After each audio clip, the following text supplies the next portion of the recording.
you doing today? It's a great day, isn't it? Sun's shining, grass is green, it's spring. I'm going to predict winter's over. Hopefully. I mean, we did have a bit of a chill here today, the other day. Anyway, I'm going to go out of the Gospel of John today and in addressing the tension between truth and grace. Last week we talked about the tension between word and spirit. And so if you want to turn to page number 886 in this little Bibles that are underneath the chairs there in front of you, or if you brought your own Bible, turn to John chapter 1, or turn to 886.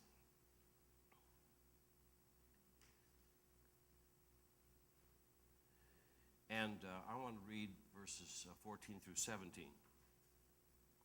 John here is describing Jesus, what he's like. And if there's anyone who should know about Jesus, it would be John, the last standing disciple that walked with Jesus. And he says this is the way he would describe Jesus. The Word became flesh, dwelt among us. We've seen his glory as of the only Son from the Father, who's full of grace and truth. John bore witness about him, cried out, "This was he of whom I said, he who comes after me ranks before me, because he was before me." And he's referring to John the Baptist here. And from his fullness we have all received grace upon grace. For the law was given through Moses, but grace and truth came through Jesus Christ. No one has ever seen God, the only God, who is at the Father's side. He has made him known. He has made him known. Now, when you read the Bible, there's these amazing truths that sometimes they're messy. It just seems like sometimes they might even contradict one another a little bit. And there is this tension of truth. My father used to tell me, my father was a guy who say these little wise words or cliches, which I got tired of hearing, but I cannot forget them. I mean, he knew what he was doing. He imprinted them in my brain.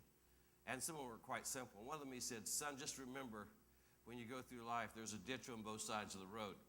And so he was trying to tell me, don't let the pendulum swing too far. Don't get down and you're in one track or over here. There is a tension about life. So just remember, there's a ditch here and there's a ditch over there. And there are people that are tracking down the ditches in life, and we all kind of lean toward one or the other. We really do, especially with certain circumstances we face. Some people, they're kind of in the ditch of truth. Is that really a ditch? Well, it can be a ditch, you see, because these are the kind of people who say, "Look, I tell it like it is. I call it the way I see it." And there's just they're tracking down an arena in life by which they see things a certain way. And the way I see it, if I'm that person, that's what the truth is. And if you're not in that same ditch with me, then you're kind of out of whack. On the other side of the road, there would be grace people. And grace people that everything's kind of irrelevant. Well, they're not a bad person. They're kind of nice. They're trying. It's kind of like we don't want to confront. We don't want to deal with certain issues, so we just kind of want to track down this. Jesus is a forgiving person and always giving mercy, and so we want to be that way. We want to be really, really careful we don't hurt other people's feelings. And so then there are some people that have kind of a tendency to go down that track, just kind of a grace track. Now you know what kind of a person you are. Now let me tell you something about you. The reason I know you is because I know me, and we do have some similarities. I love the truth when it applies to you. I prefer grace when it applies to me. Now see, I really do know you, don't I? See, that's just kind of the way we are. So there's this tension. And Jesus seems to, at points, when you read the Gospels, the life of Jesus, sometimes he really goes for truth. He says, "Do this." And he calls it the way he sees it at that moment. And other times, it seems like there's an inconsistency in Jesus because he's all about grace. I don't condemn you. I'm not come to bring condemnation. And you say, well, which is it, Jesus? Is life about the truth or is life about grace? And it's messy. And I just say walking with Jesus can be a bit messy at times. So John begins his gospel and he says, I want to describe to you what God was like in the flesh. This Jesus come.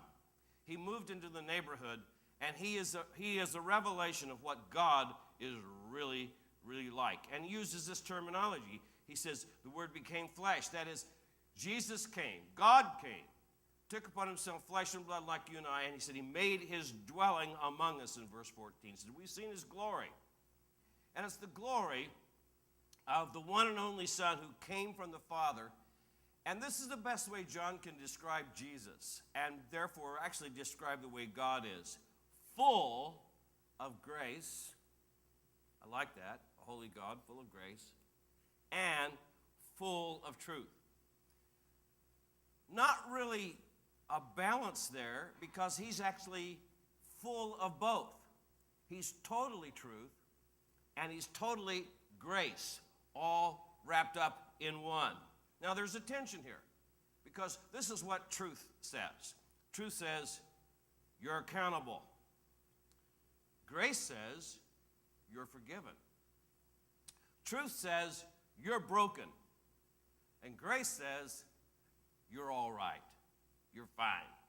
Truth says you got to work on this. And grace says no matter what you do, I love you. I love you unconditionally.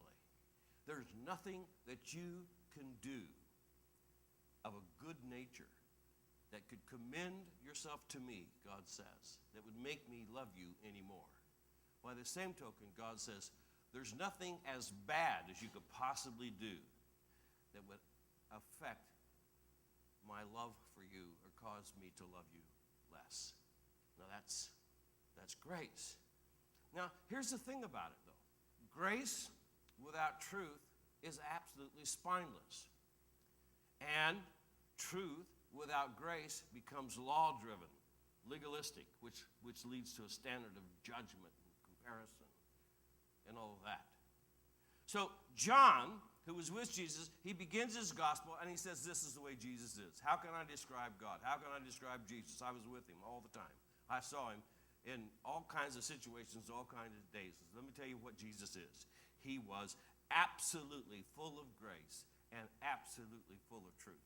He was full of both of these. Now, it'd be easier if it's one way or the other, just for us to kind of track with, because it gets a bit messy. There's a tension here. There are issues that arise. I like the verses in the Bible that lean toward grace when I think about myself. Are you the same? I like but however, sometimes I kind of lean toward the verses that deal with truth when it applies to you. We all are kind of like that. But truth without grace condemns the transgressor, the offender, and by the same token, grace without truth condones or approves of the sin. So there's a balance here. There's a tension here. And John watched Jesus, and he says he absolutely was full of both of these things, and says, out of his fullness we've all received this. Grace upon grace. Now in verse 17 here, that I read earlier, he said the law was given through Moses. This is what the law is. The law says this is what God expects. This is behavior, attitude. This is what God expects.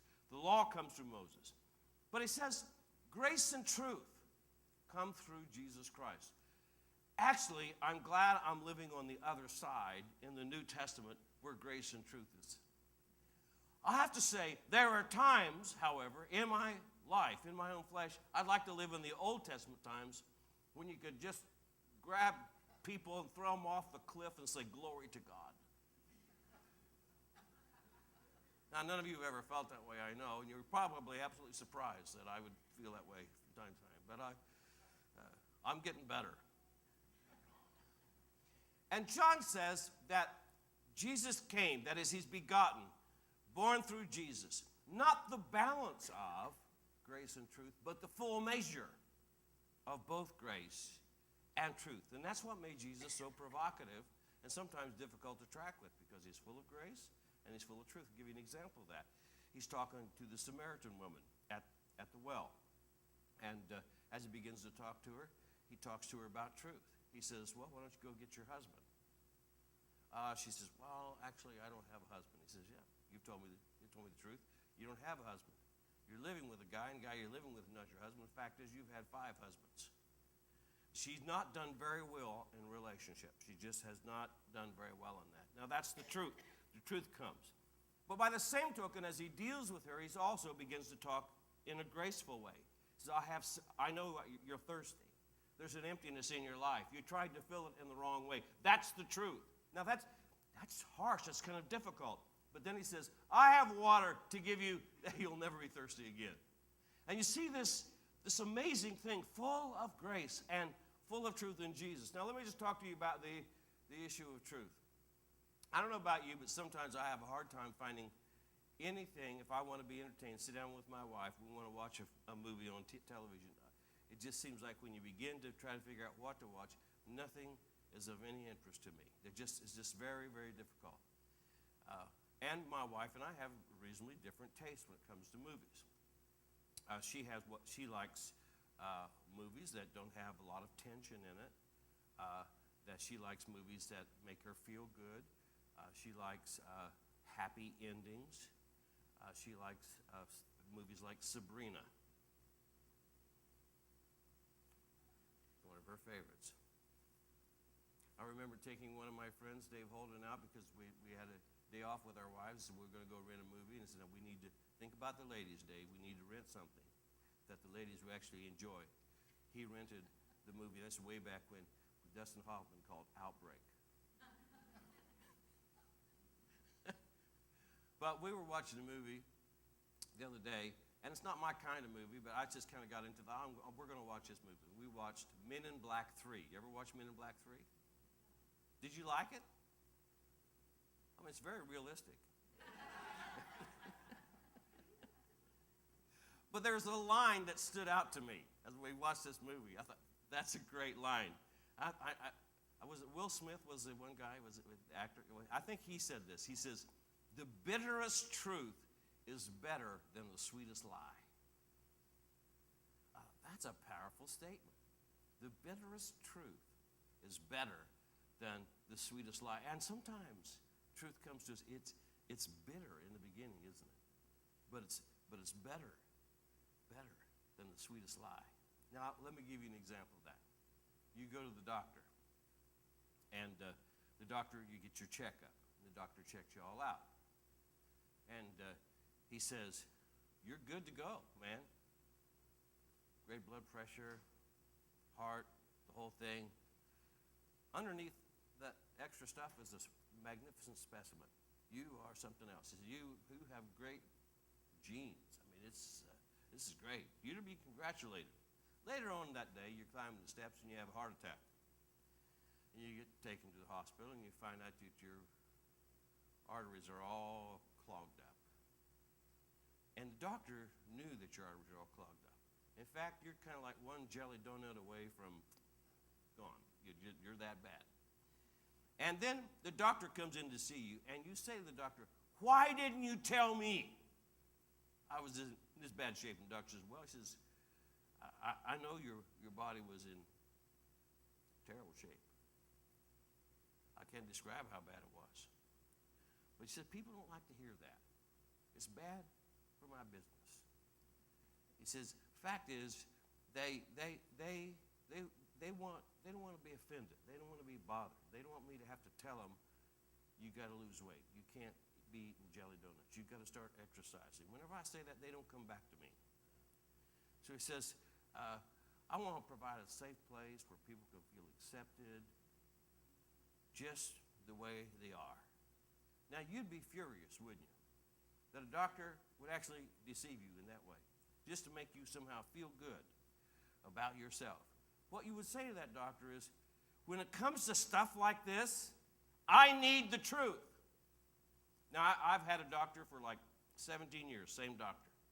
We really enjoy each each other. Matter of fact, when I'd go to his office, we'd sit and we'd chat about things. We had a lot of interest together. But he was a truth speaker too.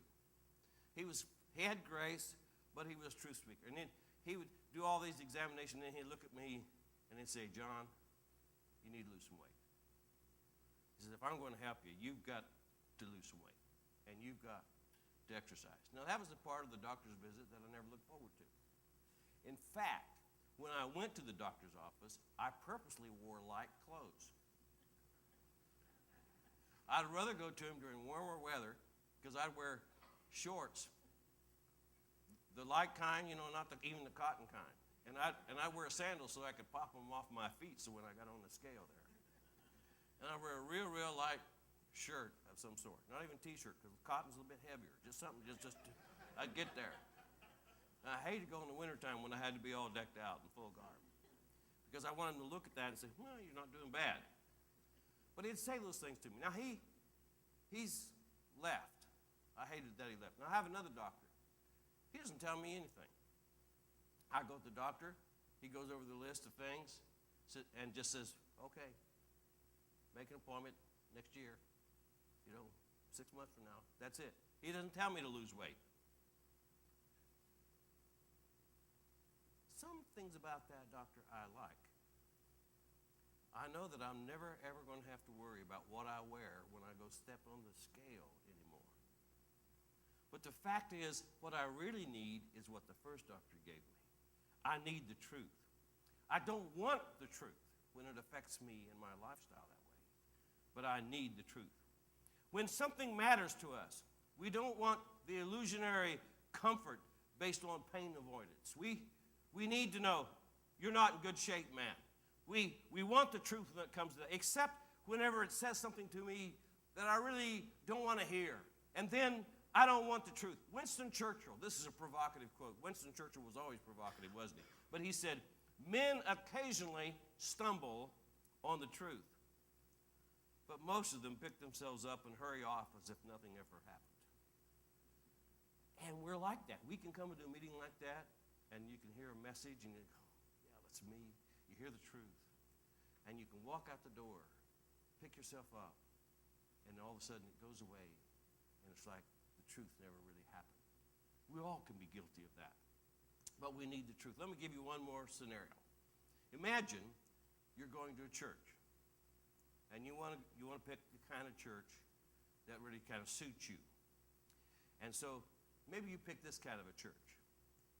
And in this church, it's a feel-good church.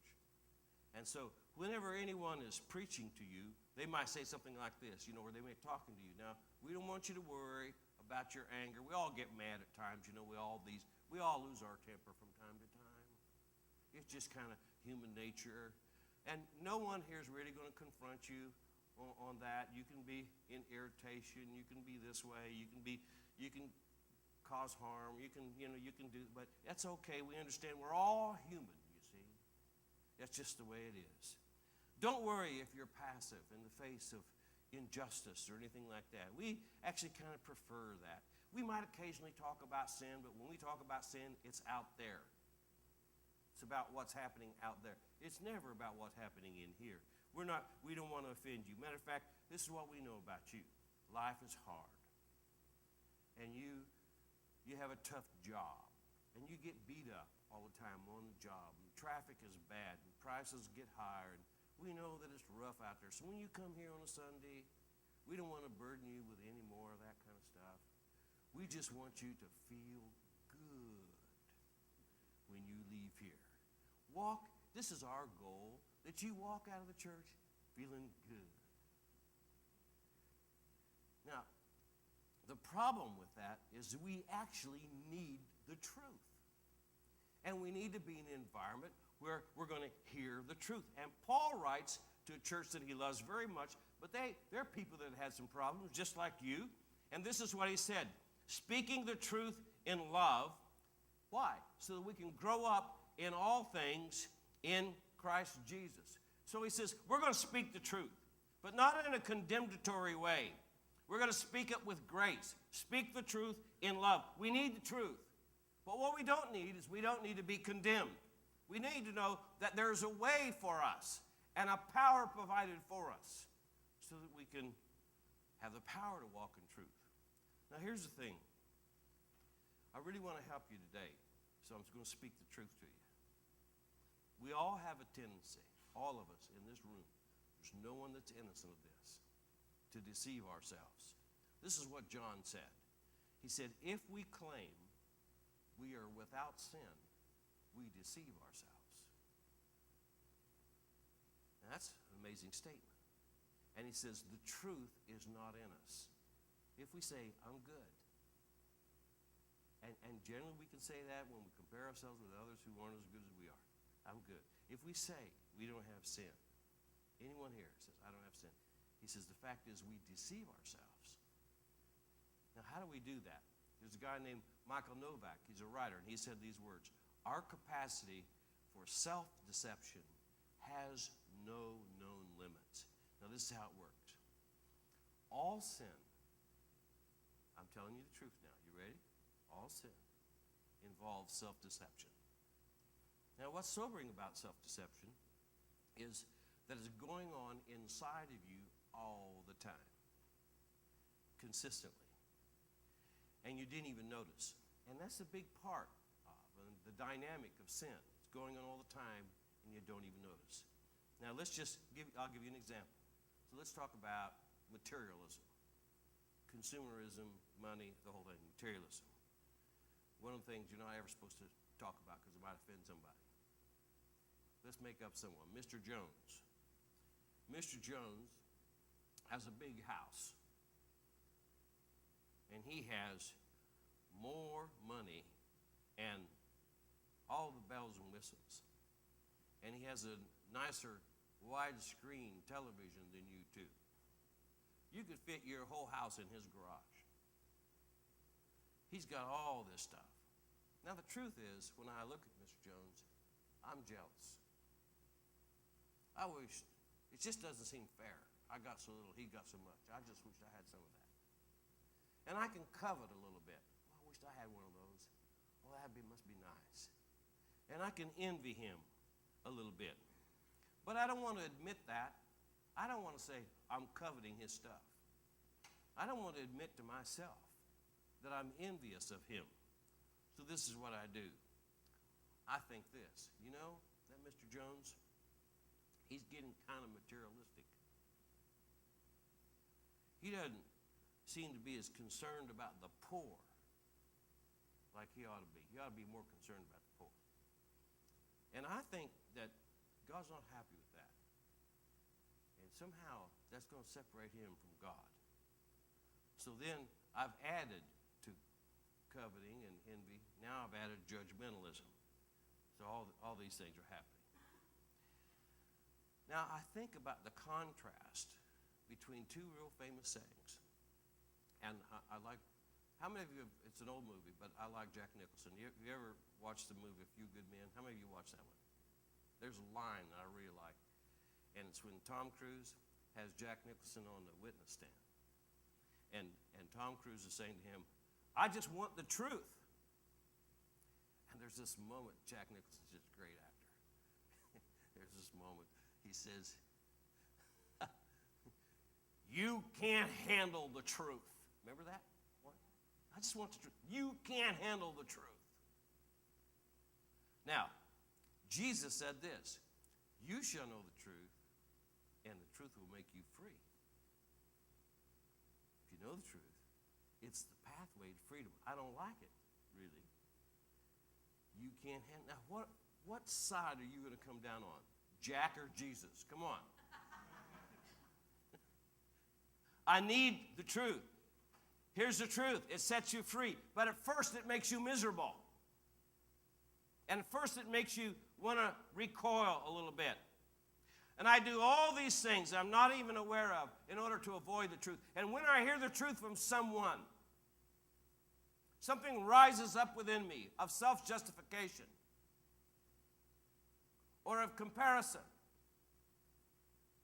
by which, what right do you have? You have these problems too.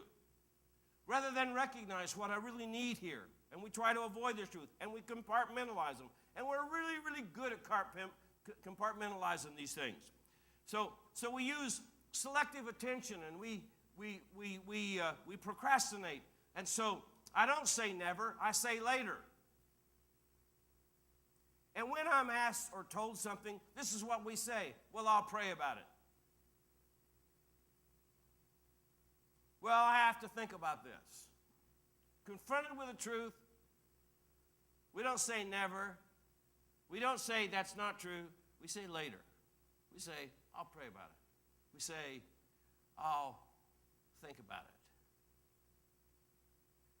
And I use whatever perspective that helps me think about myself in a way that I want to think about myself. It's called self-deception. It's where all sin begins. Now here's Jesus. He comes to us, and he's the embodiment of grace and truth. He's a total package. He's all grace, and he's all truth. And this is how it works out. And it's not easy to work out. It's a bit messy. So he speaks to a tax collector. Did you know that I saw on the news this week that the IRS is checking your Facebook and your emails? Because when you do your tax returns, if you say, I just returned from a 90-day around-the-world cruise, and you earn $15,000, they might think there's an inconsistency there. And you end up not liking the tax man very much. But that's what, but anyway, tax people in this day, they were worse than that. Because Jewish tax gatherers were traitors and Roman collaborators, and they spied on their fellow man. And they extorted money, tax money from them. And everyone hated the tax collectors. And the only friends tax collectors had were other tax collectors. No one had anything to do with them. And Jesus invited a tax collector to become one of his disciples. He invited him into his group. Now this is extreme grace. And Jesus went to his house, which means the only people who are going to be at his house are other tax collectors, traitors, collaborators with Rome, just like the rest of them. And this would destroy his reputation. But he didn't care. He came to seek and save the lost and extend the heart of grace to the worst of the worst. And when he was crucified, he was hung on that cross between these two thieves. I don't want you to think these are petty thieves, purse snatchers. No. Because people who committed crimes were oftentimes banned to certain camps, hard labor and all that. The people who got on the cross were the worst of the worst. These guys were really, really bad dudes. And one of them was mocking Jesus there on the cross. And the other one says, hey, we're getting what we deserve. This guy, he hasn't done anything. And Jesus turned to this guy who recognized his sin. And he said to him, when we die today, you will be with me in paradise. Remember that little story? Now, some people gave up everything to follow Jesus. And they sacrificed a lot to follow Jesus. This guy got in at the last second. And he didn't do anything at all to commend himself at all. There's this tension between grace and truth. If I've given my whole life to you, Jesus, and almost lost everything to follow you, and this guy has done nothing but just admitted that he deserves what he gets, and he's getting in. It just doesn't seem right, does it? It seems somehow not really just. And now, think about the woman who was caught in adultery. Do you remember there's this passage where this woman was brought by religious people to Jesus to try to trick him? She had been caught in adultery. She's wrong. She was in sin. And they quoted this passage of Moses to Jesus because they know he's full of grace and forgiveness. And they're trying to trick him up. But they know also that he got to side with the law, because if he doesn't side with the law, they've got accusation against him right there on the spot, because he's denying the law of Moses, which is their law. And they said to Jesus, the law of Moses, and this is in, the law was given through Moses, and they said, teacher, This is in John 8. He said, this woman has been caught in adultery in the very act. It's not hearsay. We caught her right in the very act. Now, that'd be a whole new story, how that all happened, wasn't it? But anyway. Now, they said, the law of Moses commanded us to stone such a woman. And what do you say? See, they're trying to trick him. Now, what's going on here is that these guys, they're right. Truth is right. But they're full of law. And they have absolutely no grace whatsoever. This woman was caught. Now, anytime you have truth and no grace, this is what's going to happen. Someone's going to get stoned, whipped, hung, or beaten. Anytime you have law and no grace, that's what's going to happen. This is what the law says. That Jesus adds unlimited grace to absolute truth. That's how he works. Unlimited grace to absolute truth. And the result, he says, you're right. She needs to be stoned. That's what the law says. The law says stone her. But then he said, but actually all sin needs to be punished. So he looked at you fine gentlemen who brought her to me. He says, any of you here who've never sinned and you've never broken the law of Moses, why don't you pick up the first stone and throw it? And you remember they begin to fade away. They walked away because no one was without sin. And Jesus looked at this lady and he says, where are they? Where are your keys? Where are they? They've gone. He says, neither do I condemn you. Go and sin no more. You see, the law breaks down. And he tells her, I don't condemn you. But he combines truth and grace. I didn't come to condemn you. I come to forgive you. I come to restore you. He gave her grace. And when Jesus gives us grace, he gives us the capacity to walk in truth. He says, this is grace. I don't condemn you. This is truth. Go and sin no more. And you don't have to sin because I've given you grace. That's the perfect thing. Grace, the Bible says, teaches us to say no. Not out of some rule-oriented, law-driven kind of harsh reality. But the mercy and grace of God given to us is the motivator for us to say no to things we need to say no to. Jesus is the embodiment of that. Now, Jubilee Church, this is what we want to be. We may not always get it right, but we're working really hard at this. We want to be a truth church based upon the Word of God. Truth, the Word. We want to walk uprightly before God. Truth. But as a truth church, and the news is full of these kind of churches that do all kinds of deplorable things, that pound the truth at people, that condemn people, turn or burn, repent or perish, and go out and stand on the street corners with signs and horrible things that they do in the name of what they perceive to be truth. Now, we want to be a truth church because I think we have to have the absolute truth of Scripture. But we are not a condemning truth church. We don't want to pound that, beat you up with that, stone you with truth.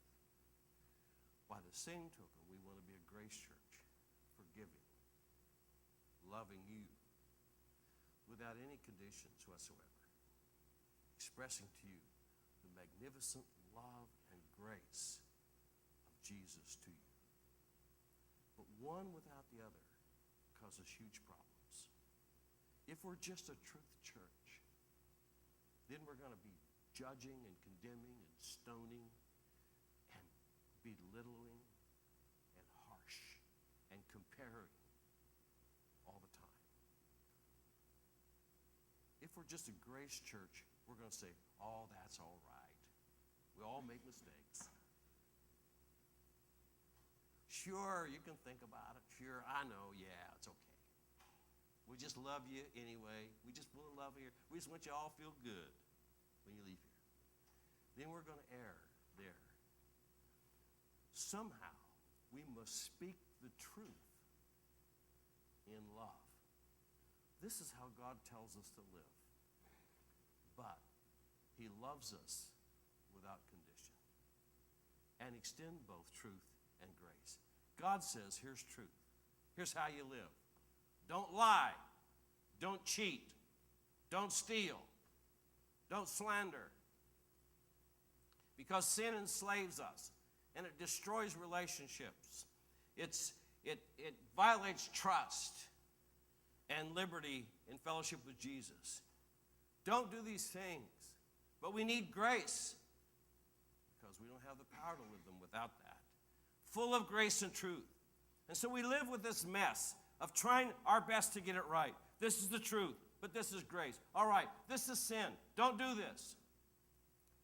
And we might talk to you or talk to one another or talk to our friends and say, this is not helpful, what you're doing here. This is wrong. There's an issue here in your life. It has to be dealt with. But we don't do it to condemn. We do it to redeem and restore. And so with grace, we say, all right, make these steps. And we'll love you. We love you without condition, before and afterward as well. That's the tension of grace and truth. The church is truly the church when we fully embody, as much as possible, the grace of God fully and the truth of God fully. It's messy, but it has to be both. So in this church, we want to tell you the truth. If you love people well enough, if you really do love, you'll tell them the truth. But in this church, we want to be a healing community. We want you to be that way toward one another as well. Loving and caring, helping people be restored into full fellowship with Jesus. God says, yes, you've sinned. You've sinned. But I paid for your sin. I took it on myself. And we come to know truth in a redemptive way and not in a condemning way. I want you to get this today. The tension of truth and grace, it's to come to know the truth in a redemptive way, not a condemning way. That's how truth and grace work together. We need wisdom to embrace both. Saying these things, they're uncomfortable. Telling the truth, it's uncomfortable. Dealing with issues in each other's lives, it's not easy. It's uncomfortable. Extending forgiveness. We steward both.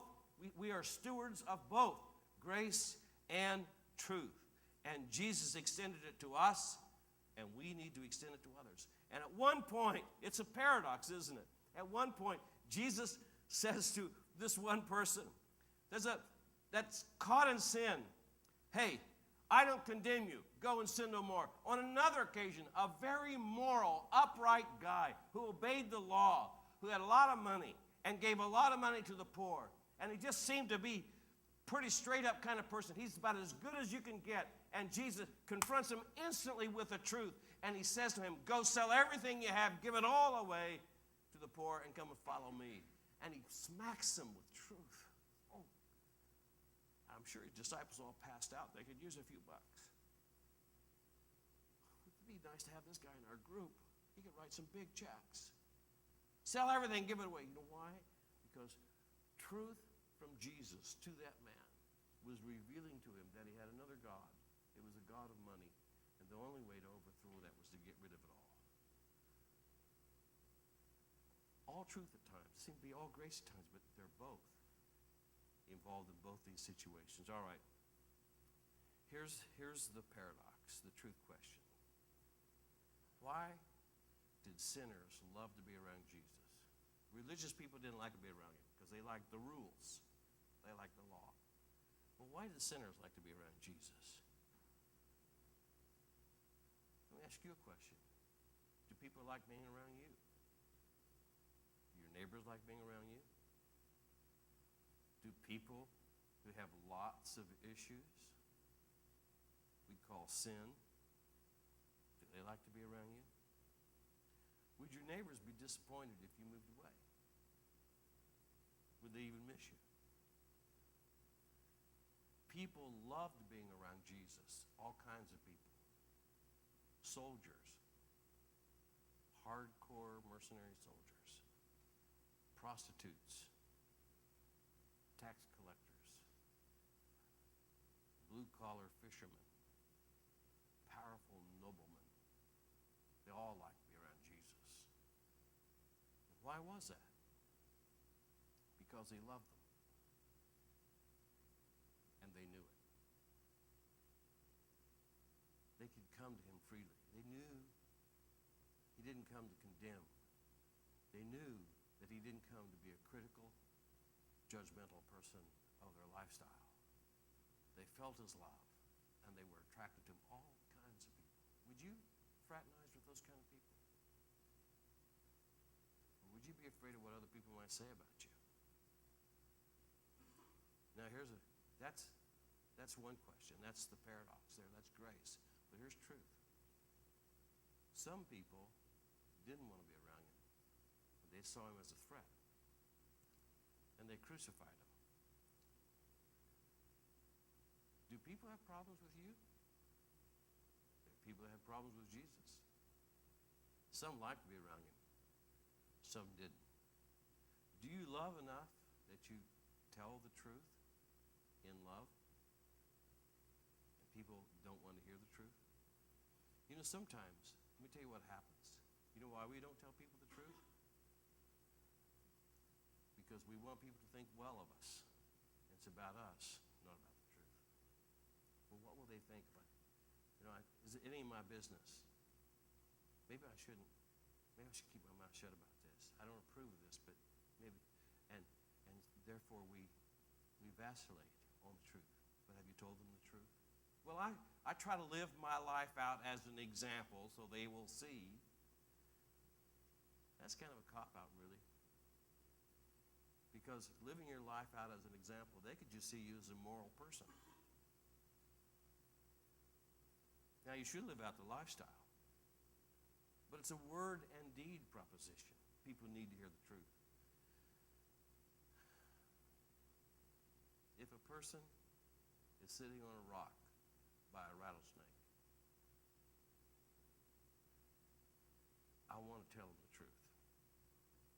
Well, it might scare them. They might jump off a cliff. Who knows? No, I need to tell them the truth. They won't want to hear that truth. No one wants to hear there's a rattlesnake right beside you. Unless they can get away fast enough, then they're pretty happy about that information. It's why people rejected Jesus, because he told the truth. He particularly told the truth about religion and criticism and judgmentalism. They didn't like it. And we're prone to justify our lack of grace when we say, I'm a truth person. I tell it like it is. And then we tend to justify our lack of speaking forth lightly because we say, well, it's about grace. I'm a grace guy. And we've got it wrong when we err. Remember what my daddy said? There's a ditch on both sides of the road. And somehow there has to be the combination of these things. Grace never violates truth. Rather, it offers restitution and joy that the truth demands. Go and sin no more. By the same token, as you go, one is to be filled with God, which is to be filled with truth and with grace. I want this church to be that way. I want you to believe when you come and you interact with us together, and when you look at the leadership of this church, you feel the security of profound and absolute love, that the truth will be spoken. But by the same token, I want you to experience the amazing, gracious love of Jesus through us that only speaks the truth in love because of our passion for you and your well-being. That's the way we're to be. He came full of grace and truth, and we've all received the fullness of grace upon grace. Watch out. There's several things that God may speak to you here today about self-deception, procrastination, unwillingness to be a truth bearer. The same token, an unwillingness to be gracious. It's a tension, I know. It's a bit messy. It's not easy. But it's what God has called us to be. We are most like God and full of God when we are full of grace and truth. And to be full of grace and truth is to be full of God.